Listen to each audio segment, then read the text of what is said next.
কিরে মাসুদ, তুই আর ভালো হইলি না। খবর রাখছিস তুই মাসুদ? ইরানের এক মিসাইলের রেঞ্জ হলো 4,000 কিলোমিটার। ঠিক আছে, যদি একটা তোরে মারে তোর বেলি ড্যান্স সব বন্ধ হয়ে যাবে রে মাসুদ রে। তুই এখনো ইরানের চিনলি না। বাইশরের নাম মুখে লওয়া যাবে না, কাদের নাম বলছি? যারা আরব দেশগুলা ফা ফা করতে আছে যুদ্ধ করানোর লেগিয়া ইরানের সাথে, মাটিতে মিশিয়ে দিব একবারে। ঠিক আছে, তারা অত্যাধুনিক অস্ত্র আছে। হ্যাঁ, তারা এইটা চিন্তা করে না আমেরিকা তাদের কাছে কোনোদিন এমন অস্ত্র বেচবো না যেটা ইসরায়েলের জন্য হুমকি হয়। এমন অস্ত্র কোনোদিন বেচবো না যত প্রকারের বন্ধু হোক। আর এখন তো শুনতে আছে কি $5 ট্রিলিয়ন দাবি করতে আছে আমেরিকার ইসরায়েলে তারার কাছে, মানে গোপনে। কারণ তারার একটা উস্কানি তো ইরানে হামলা করছে। ঠিক আছে, এই হামলার দায় কি তারা নিব নাকি? এই পয়সা তাড়াতাড়ি নিব।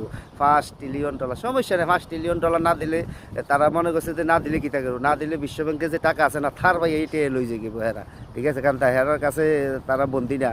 আর $1 আরে আরব রে, আরব অতি শীঘ্রই তোমাদের জন্য কিছু ভয়ানক কোনো কিছু অপেক্ষা করতে আছে।